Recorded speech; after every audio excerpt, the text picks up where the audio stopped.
Hi, my name is Keith and I'm known as the Florida Stone Man. And today I'm going to be talking to you all about the requirements for working with angels.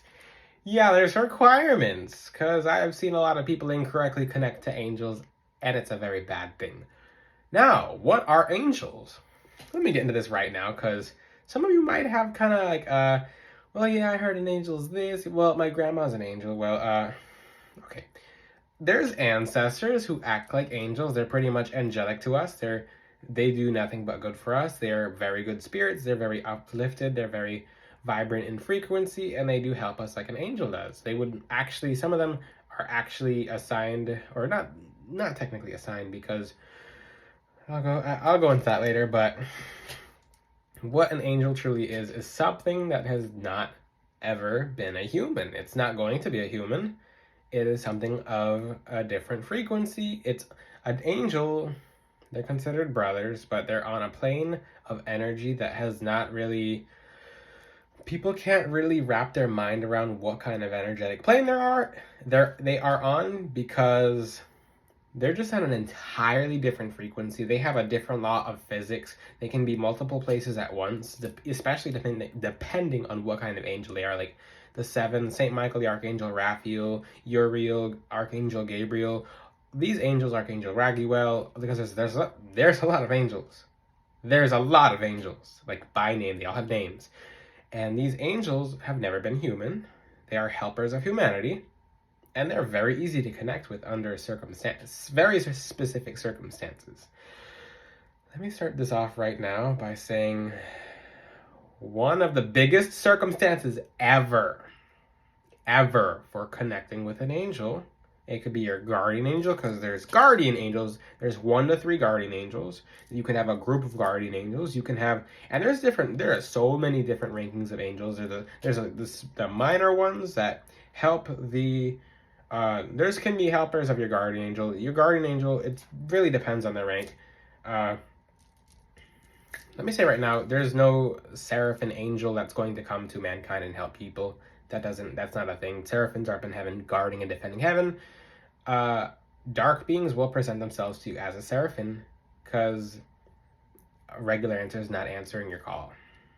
Now, I should have left that to the end of the video, but why would an angel not answer your call? So we're not talking, like I said, we're talking about angels, like real angels. Not many people know about angels, but I have a lot of experience with angels, and I am connected to other angelologists as well, and people who are very close to angels, people of Kabbalistic traditions and Kabbalistic mentors and so on. So we all come up, we have a strong foundation and strong conclusions when it comes to certain things, and one of them is you have to be clear of intention when calling out to your angel, when connecting to your angels. So one thing, this is not the biggest thing, actually, it's one of the biggest things, because it all comes together and it connects. You can't divide these up. There's no section by section. One of the biggest things ever when talking to angels and communicating with angels is your intention. Your intention is key, because if you have rotten intention and you think you're going to get over an angel, oh, you're going to have a little angel pal help you. No. That's not how it works. And I've seen people try to be like, oh, I'm gonna listen. These are not spirits. You can't trick an angel. You really can't. They play dumb sometimes, but you cannot trick an angel. You're not gonna outsmart an angel. You're not gonna con an angel. You can't even con a demon, which is an ex-angel. We're gonna call them ex-angels, okay? But they'll pretend. Angels will play dumb sometimes, but you're not gonna fool an angel, like flat out. So your intention has to be 100% clean when you talk to them. You have to be connected to God. You have to be connected to the Creator, because He made the angels. You're not going to worship an angel. You're not going to, they're helpers to help us move closer to Him. You have to acknowledge God as the Most High. That's a requirement for working with angels. They're always going to point you to God. It doesn't matter what sacred text it is, because there's several sacred texts that basically, they explain, the angels are like, when people started worshiping angels, like, what are you doing? Like, we're here to help. And we're here to help you move closer to Him. Yeah. There's no such thing as not being established to God, a connection established to God, not being close to God, and then working with angels. There's no such thing. I'm going to tell you that right now. There's no such thing. They will help you if you're legitimate in moving closer to God, they will help you move closer to God. But if you are around angels and you decline God as the Most High, if you don't put yourself close to God, or if you refuse God, they're not going to help you. They're going to help you here and there because God tells them.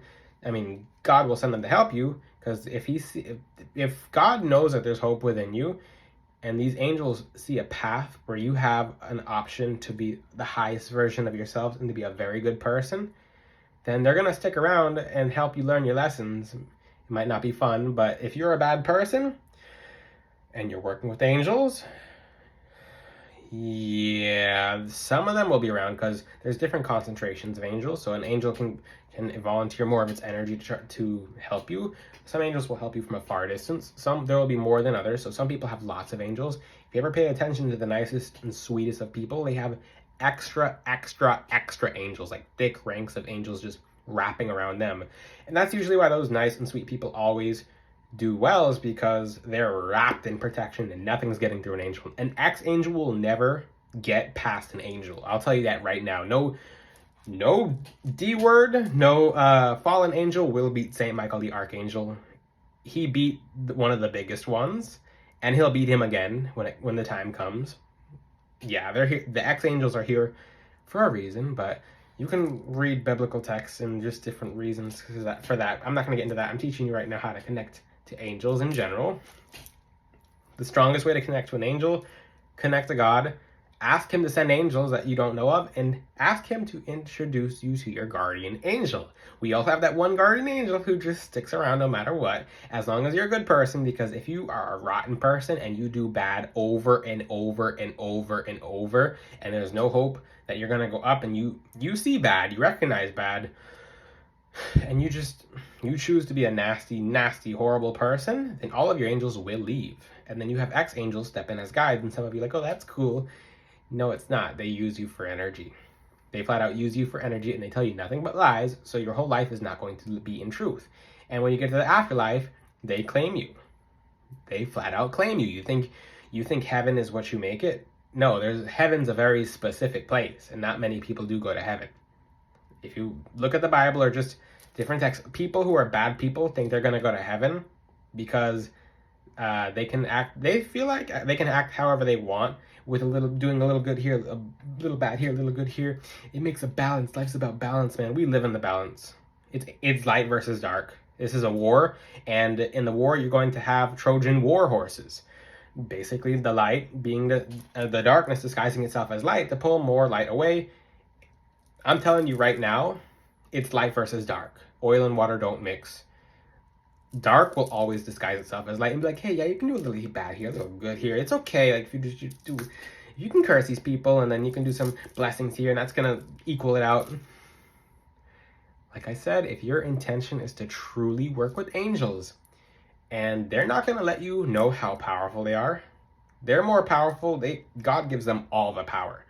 But there's a balance here, and the balance can be met with crystals and just different circumstances and asking God to send them, but etc. You'll connect to God, clear your intentions, clear your energy, clear your aura. You can use crystals to basically meet the balance and do your part to open the connection to the angelic realm, like Angelite and Celestine are two good crystals for working with angels. But let's talk about what happens when you have bad intention. Yeah, I've seen this too many times. And this is why I've stopped teaching about people working with angels, because I've seen this so many times. And it's the same story over and over again, to the point where I don't know how people are not getting it. Because these ex-angels are out here flat out fooling people. They are fooling people. They're fooling gullible, dark people. And let me tell you right now, if your intention's rotten, if you are a rotten person, if you're doing bad things but you expect to talk to an angel, it's not happening. It's not happening. You're going to talk to an angel, but it's going to be an ex-angel pretending to be a regular angel. Now, how do you know that you are talking to an ex-angel pretending to be an angel? Things are off. So when you connect to a guardian angel, you'll feel nothing but love and peace and just happiness and joy and light and just all these good feelings, and you'll feel like nothing's wrong. Like your connection's opening. You'll feel excited about your gifts opening. You'll feel no pain in your body. They're not going to give you pain. Now you connect to an ex-angel. Your intention wasn't clear, but you thought you were connecting to a real angel or an actual angel that's not fallen. Now you go to connect to your guardian angel, or if your guardian angel is still around you and it hasn't fully left, because you don't have to have a guardian angel.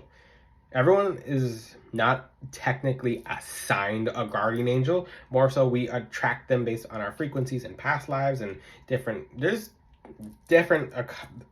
some different knowledge about this out there, and I'll talk about that in other videos. But your guardian angel isn't 100% assigned. Let's just say that it's sticking around because you guys are basically really, really good friends in the past life and between lives, and that's just who your pretty much soul angel is. That's a better way to say it instead of a guardian angel. That angel is always going to guard you and call other angels for backup and act as a gatekeeper for other angels, and a gatekeeper to certain blessings, and a gatekeeper for you to communicate with the Most High God.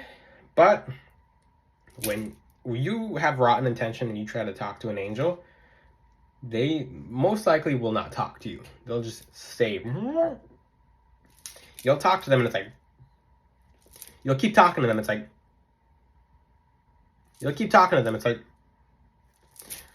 and you're like, okay, there's no communication. I'm going to keep trying. I'm going to keep trying. I'm going to keep trying. I'm going to keep trying. You don't change anything about yourself. You don't change anything about yourself. You don't change anything about yourself.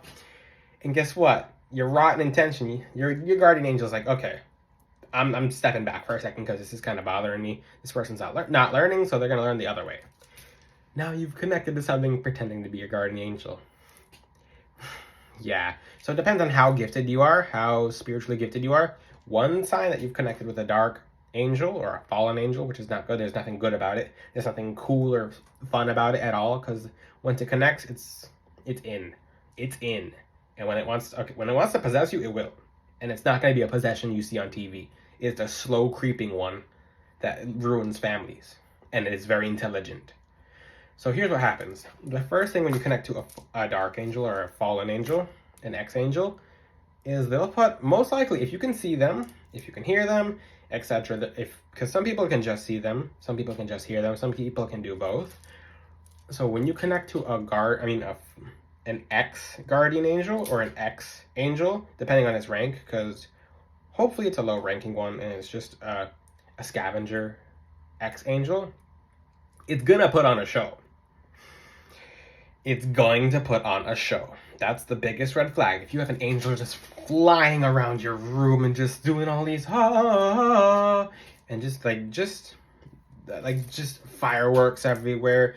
I mean, angel beings of light the only show they'll do is the one that they're allowed to do. They'll fly around as a spark, but when they do something a little bit too much or a little bit too extra, and it's like, okay, this thing is screaming, it's dancing, it's telling me that it knows the Kardashians and that it has all this tea, and it's telling me that basically a lot of times these fallen angels, when you connect to them, will give you all this information on actual angels, because they're pretty dark and they're pretty jealous. So they're going to give you lots of information on real angels. They might even give you information on your actual guardian angel, because everything is connected. So they'll be very gossipy. They'll be like, oh, yeah, they have nothing but tea. Those fallen angels have nothing but tea. They'll tell you about every kind of angel that ever exists, because it's kind of like a poke, them poking at the angels around that are supposed to be around you, or the angels that exist. Like, oh, do you know about this angel? Oh, do you know about that angel? Do you know about this angel? Oh, this angel does this, and this angel does that. And they'll entertain you. They're going to entertain you, because why would this being entertain you? You can hear it, you can see it, you can feel it. Why is it entertaining you? And when it's entertaining you, you will notice headaches. You'll get very hot. You'll get chills. You'll have no sleep. You'll have no energy. You'll have you're just not going to be able to get out of bed. You'll have bad news left and right, and you're like, why am I having bad news if I'm connected to my angel? You're going to be feeling certain pains in your back, in your body, your lower back, your neck, and you think everything's fine because you've connected to a dark angel, when in fact your intention wasn't clear or clean, and you're letting this thing entertain you because you're someone who likes to be entertained, because your intention wasn't clear. And now this thing will take you as far as It goes until you clear your intention. Sometimes it'll go until you are in the afterlife, and then it really shows you what it is. And just because you can see it in a certain perspective doesn't mean its actual appearance. So if this angel's coming to you as like the world's hottest human, because they'll come to you as a very attractive human based on your gender. It could be an attractive female, an attractive male, and they're gonna impress you. They're going to like some of the angels, the fallen angels, because it depends on how gifted you are. Some of you are not able to feel or see these fallen angels at all. Sometimes they'll just be around and they'll be creating trouble. But if you're spiritually gifted and you're open, then they're going to be doing all this stuff. They're going to be attractive. They're going to pull you in because you're basically feeding it energy. It's at a cost. So you're feeding it energy. They're going to be very easy to hear, very easy to see. They're going to be calling out your name, etc. As soon as it has enough energy and it's able to do more stuff, it's in. It's in. So a creeping possession occurs, and that once it has enough energy and once that act goes on for so long, that fallen angel actually attracts other fallen angels, and now you have a mess, especially if you're in a group. Those fallen angels will go to that group and hit everyone in that group. I've seen it over and over and over and over, and it's disgusting and it's sickening, and no one ever recognizes it. Sometimes certain mediums, and I've seen this on TikTok, like there's this medium, she's like, oh, I've been approached by a seraphim, and this seraphim told me that it's a robot. And then they say that they are the police of heaven, and it's come to earth to instruct me. And like these things will tell stories, they'll entertain you, they'll say you have to listen to me no matter what. And if you're a medium that can fully hear and see them, it's image, because they're using mirror images and dimensions to warp its image, because this thing doesn't have an actual form. Also, actual angels of light will not present themselves in their true energetic forms unless it's biblical times. Seraphims are not going to approach you. I'm going to tell you that right now. Actual seraphims do not approach you. They're actually in heaven. Why wouldn't a seraphim be down here when its job is to defend the throne? Its job is to defend the gates of heaven. Its job is to defend. Why is it down here? Like, are you so special that you're more special than a biblical time, and that biblical times is happening with you, and you're more important than everyone else on this planet, and you're in the new Bible? Like, that's where the ego comes in. That's where ego claims, and they can actually possess you fully through ego. When they possess you, you're going to feel normally. You're going to feel yourself. You might just have rage here and there. They're gonna take you over without you even knowing it. And when you get to the afterlife, they're going to take over your family too. They're going to creep up. They creep up. They have a different form of possession. It's not normal. It's very intricate and smart. And you might just, your memories might just disappear. But this is about 5 minutes of me talking about what happens when you connect to a bad angel, because it's a process. Most likely, and one thing that I'm able to do, and anyone's able to do, is if you catch one of your friends having a bad angel present themselves, you can pray for that friend and ask that God may send them extra angels, so that the communication between them and fallen angels gets cut off. It will get cut off. It will get silent for a while, but if that person keeps acting dark, and if darkness is in their path, then they're going to get exactly what they ask for, and that exact scenario is going to happen. It happens over and over again. I've seen it with multiple different mediums. It's disgusting. Let your intention be clean. And this is not even the worst case scenarios. Things can get much worse. I'm not going to talk about it on here for very specific reasons, but I'll teach you more about that on the side. But this is a very, you have to be very cautious, because your intention is key. Now let's talk about, you're a good person. You are legitimate. You are just doing everything right. You're moving close to God. You do everything that you're supposed to do in your best abilities. You're moving close to angels. And yes, if you are a good person, and you know at a soul level you're a good person, and you pass every test that you possibly can to be a good person, and you help other people, and you uplift the frequency of the planet, and you're just doing amazing, you're going to have so many angels around you. Like, you won't even be, when you go to the afterlife, you will see all your angels, and you'll be like, oh, there's a lot of you, and you hang out with them, and it's pretty fun, because real angels are actually fun, but not in the fallen way, because life is supposed to be fun. We're pretty much children, and we're supposed to live happy lives. When you connect to actual angels, I'm going to tell you right now, patience is a factor. It's not that they're going to test your patience. They're going to see how long you're able to wait until your gifts are open. And they'll randomly open every single one of your gifts when they feel like you're ready. Because whatever circumstance you are, once you're ready, all of your gifts, and some of you who have been around me, I still don't know the full reasons. Just when certain angels I introduce people to, it'll open all their gifts. And they can see everything, they can hear everything. It's a good thing and a bad thing, but if that person's 100% of good intent, then they're going to attract more angels. It's going to be a beautiful life. It's going to be fun. They're going to be able to help a lot of people, etc. But if that person's rotten, then that person's always going to be struggling and not really know why, and they're putting on a facade and not really know that like their dark intentions is the reason they're attracting all these fake angels. But most of the time, these people are too full of themselves to realize that they actually have fallen angels around them. Like, these things will go on for years pretending that they're actual angels. One thing you can do is you can ask God to send extra angels such as Michael and Raphael and Gabriel and Raphael to cast out any dark angels pretending to be light. You can definitely do that. So always connect to God, always connect with the Creator. Keep connecting to God. Keep being a good person. Keep doing your part. It's not too hard to connect to angels. I told you about the consequences, what happens when you don't connect to, when you connect to bad angels, things get chaotic. That's your intention. That's exactly what you got. But when you connect to good angels, you're going to see nothing but goodness and joy, and you're going to help other people move closer to God as well. You're going to help the frequency of the planet uplift and raise, and you're going to have a wonderful time. If you have any questions, ask them in the comments. Like I said, connecting to real angels takes good intention. Most importantly, connection to God, good intention, because you can't not connect to God and connect to angels, or you'll connect to fake angels. Fake connection to God, fake connection to yourself, fake intentions equals connecting to fake beings. That's no surprise. You get what you put out, and that's why people astral travel and they come back with attachments, is because they left and they were dark when they left. And they'll never figure it out, because ego is the downfall of man. Pride is the downfall of man. There's entities behind all of these. You can read more about this online, because I'm not going to say everything on here. You guys can look it up for yourselves and find it for yourselves. If you have any questions, ask them in the comments. Until then, I'll see you guys next time. Ciao.